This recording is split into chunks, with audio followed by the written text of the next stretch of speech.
Assalamualaikum warahmatullahi wabarakatuh. Kami adalah peserta Lasar CPNS Kementerian ATR BPN Gelombang 2 Angkatan 14 Kelompok 2A. Nah, kali ini kami akan berdiskusi kembali nih tentang nilai-nilai berakhlak, khususnya nilai kompeten dan harmonis. Kompeten berarti kita terus belajar, meningkatkan kemampuan, serta memberikan kinerja terbaik dengan profesionalisme dan integritas. Sedangkan harmonis berarti kita menghargai perbedaan, menjalin kerjasama, serta membangun suasana kerja yang inklusif dan saling mendukung. Nah, untuk mendalami materi-materi kompeten atau harmonis lebih dalam lagi, kali ini saya akan memperkenalkan juga nih narasumber-narasumber yang bakalan nemenin diskusi kita hari ini. Yang pertama yaitu ada Kak Cindy Aprilia dari Kantah Kabupaten Tapanuli Utara. Halo Kak Cindy. Halo Kak, Selanjutnya yaitu ada Mas Elmano Fendi dari Kantah Barito Utara. Halo Mas Fendi. dulu Kak. Nah, selanjutnya ada dari Kak Hesti Rahmizah, Kantah Kota Sawalunto. Halo Kak Hesti. Halo, halo. Selanjutnya ada Bang Muhammad Hirzi dari Kantah Kabupaten Aceh Tenggara. Halo Bang Hirzi. Halo Kak. Selanjutnya ada Bang Rahmat Septiadi dari Kantah Kuantan Singgingi. Halo Bang Rahmat. Halo Kak. Nah, itu tadi narasumber-narasumber keren kita. Untuk menemani saya diskusi hari ini, karena nama saya Eka Sri Wahyuni, saya pemandu diskusi hari ini akan menemani narasumber membahas tentang eh, nilai-nilai berakhlak, kompeten, dan harmonis. Dan untuk penerapannya di kantah masing-masing. Untuk pertama, dipersilahkan kepada Kak Cindy Aprilia, bagaimana penerapan nilai-nilai harmonis dan kompeten di Kantah Kabupaten Tapanuli Utara. Kepada Kak Cindy dipersilahkan. Terima kasih Kak untuk kesempatannya. Untuk penerapan nilai-nilai berakhlak, terkhusus untuk nilai kompeten yang diterapkan di kantor pertanahan Kabupaten Tapanuli Utara, yaitu kegiatannya meliputi kegiatan peninjauan lapangan untuk pemberian pertimbangan teknis pertanahan. Adapun tahapan-tahapan kegiatannya itu dimulai dari persiapan administrasi peninjauan lapangan yang meliputi penyiapan surat tugas tim PTP untuk melakukan peninjauan lapangan. Yang kedua, persiapan peninjauan lapangan meliputi kegiatan pembuatan peta kerja, di mana nanti peta kerja itu akan ditandatangani oleh petugas lapangan dan juga pemohon.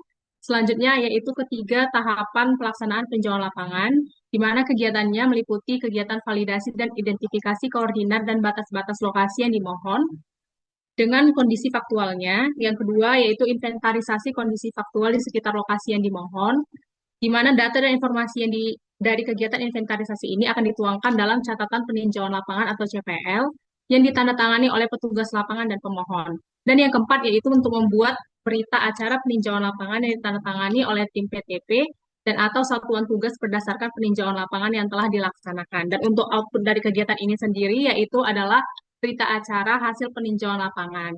Nah, keterkaitan dari kegiatan ini dengan nilai berakhlak, yang pertama nilai kompeten, yaitu dalam peninjauan lapangan em, perlu menguasai aturan-aturan pertanahan, tata ruang, pengukuran, serta pemetaan agar menjamin keputusan yang diambil sesuai ketentuan dan menghindari kesalahan yang merugikan. Dan untuk nilai harmonisnya sendiri, yaitu saling tolong-menolong dan berkoordinasi secara responsif dalam melakukan kegiatan mulai dari persiapan administrasi, teknis, hingga pelaksanaan peninjauan ke lokasi yang dimohon dengan pihak pemohon, masyarakat, perangkat desa atau kelurahan, bahkan instansi lain, agar menciptakan hubungan yang baik, meminimalkan konflik, dan menumbuhkan kepercayaan masyarakat. Demikian yang bisa saya bagikan, Kak. Terima kasih. Terima kasih kepada Kak Cindy atas pemaparannya untuk implementasi nilai harmonis dan kompeten di Kantah Kabupaten Tapanuli Utara. Selanjutnya kepada Mas Elmano Fendi dipersilahkan untuk memaparkan materi mengenai implementasi harmonis dan kompeten. Ya, terima kasih Kak atas waktunya. Hmm, Di kantor kami ada program PTSL, yaitu program Tanah Sistematis Lengkap. Di kantor kami telah menyelesaikan 100% dari target PTSL tahun ini. Jumlah bidang yang ditargetkan sebesar 250 bidang telah selesai diukur dan telah diterbitkan sertifikat. Nilai kompeten dari hal tersebut adalah melakukan tugas dengan baik sehingga program yang kami rencanakan telah selesai dilaksanakan. Sedangkan untuk nilai harmonisnya yaitu kami tidak membeda-bedakan pemohon atau penerima program PTSL selama mereka memenuhi syarat. Demikian Kak, terima kasih. Terima kasih kepada Mas Pendi atas penjelasan mengenai implementasi di Kantah Barito Utara. Selanjutnya kepada Kak Hesti Rahmizah, dipersilakan. Baik, terima kasih Mbak Eka. Dalam hal penerapan dari nilai kompeten dan harmonis di kantor pertanahan Kota Sawalunto, ini dapat tercermin dalam proses pembuatan peta zona nilai tanah, Mbak. Jadi, pada tahapan pembuatan peta zona nilai tanah ini, kami melakukan persiapan berupa koordinasi dengan Kanwil dan tenaga lokal kait zona nilai tanah, terkait zona yang akan dilakukan pengambilan sampel dan juga sampel tanah itu sendiri. Kemudian juga tahapannya mencangkup pengumpulan data harga jual dan transaksi tanah.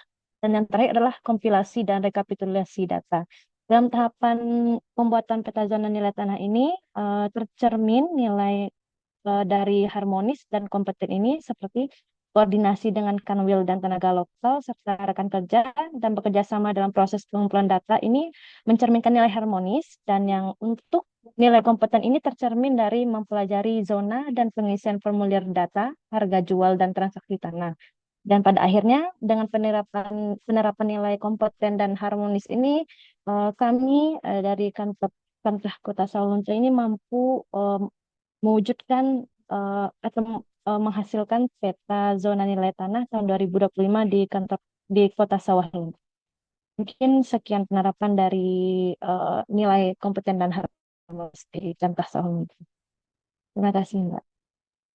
Terima kasih kepada Kak Esti atas pemaparan materi tentang implementasi nilai kompeten dan harmonis di Kantah Kota Sawalunto. Selanjutnya kepada Bang Hirzi dipersilahkan untuk menjelaskan bagaimana nih penerapan nilai harmonis dan kompeten di Kantah Kabupaten Aceh Tenggara. Dipersilahkan Mas Bang Hirzi. Baik, terima kasih Kak. Jadi salah satu aktivitas yang kami lakukan itu adalah menggunakan website dan media lainnya untuk menyampaikan informasi sehingga bisa diakses oleh masyarakat. Di sini kami terus mengoptimalisasi website sehingga ini juga mencerminkan nilai kompeten. Selain itu, kami juga membangun kerjasama dengan media lokal untuk mempublikasikan kegiatan maupun informasi dari kantor kami, di mana terdapat perbedaan budaya antara kami dengan media lokal, tetapi kami membangun lingkungan yang harmonis sehingga bisa bekerja sama dengan baik. Mengoptimalkan website ini dan bekerja sama dengan media lokal ini merupakan salah satu wujud dari nilai kompeten dan harmonis, sekaligus juga mendukung visi dan misi ATR BPN dalam meningkatkan pelayanan publik yang transparan dan terpercaya. Demikian Kak, terima kasih.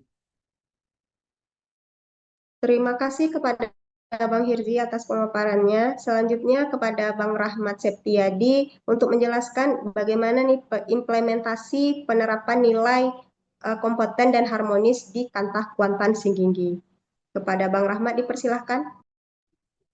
Baik, terima kasih Kak Eka.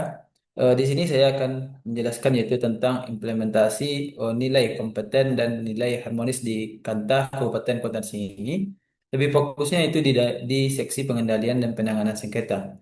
Ya, di seksi pengendalian dan penanganan sengketa tentu ada hal pelayanan permohonan pembatalan produk hukum, di mana dengan adanya permohonan pembatalan produk hukum ini, pegawai harus bisa meningkatkan nilai kompetensi diri terhadap pemahaman aturan-aturan yang berlaku. Kemudian mengenai dasar kewenangan serta prosedur, yaitu pembatalan produk hukum tersebut. Dengan begitu, keputusan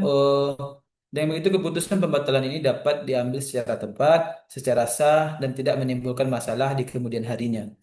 Kemudian serta meningkatkan kemampuan penyusunan kajian hukum, menyiapkan berita acara, serta melakukan administrasi pembatalan sesuai dengan standar pelayanan yang tertera di peraturan perundang-undangan yaitu di Permen ATR BPN nomor 21 tahun 2020. Kemudian dalam nilai harmonis, di mana proses pembatalan produk hukum ini juga melibatkan beberapa bidang ya, yaitu di bidang survei dan pemetaan, kemudian penetapan dan pendaftaran tanah. Dengan nilai harmonis ini, semua pegawai dapat bisa bekerja sama, saling membantu ataupun saling mendukung, dan bisa mengurangi konflik internal tanpa memandang latar belakang antar pegawai sehingga keputusan pembatalan berjalan dengan lancar. Mungkin itu Kak Eka. Terima kasih atas pemaparan materinya untuk penerapan nilai kompeten dan harmonis di Kantah Kuantansi Tinggi oleh Bang Rahmat. Nah, itu tadi pemaparan oleh teman-teman di kantahnya masing-masing. Nah, dari sini pemandu diskusi dapat mengambil kesimpulan bahwa penerapan nilai kompeten dan harmonis merupakan kunci dalam membangun ASN yang profesional dan berintegritas. Dengan kompeten, kita mampu meningkatkan kualitas diri dan memberikan pelayanan terbaik bagi masyarakat. Dengan harmonis, kita menciptakan lingkungan kerja yang sehat, penuh kebersamaan, serta saling mendukung untuk mencapai tujuan bersama. Keduanya saling melengkapi, kompetensi tanpa keharmonisan, sedangkan keharmonisan tanpa kompetensi tidak akan menghasilkan kinerja yang optimal. Jika keduanya berjalan seimbang, maka pelayanan publik akan semakin berkualitas dan kepercayaan masyarakat terhadap ASN akan semakin kuat. Nah, terima kasih kepada teman-teman yang sudah menemani diskusi kita pada hari ini. Sekian diskusi kita hari ini. Sampai jumpa. Assalamualaikum warahmatullahi wabarakatuh.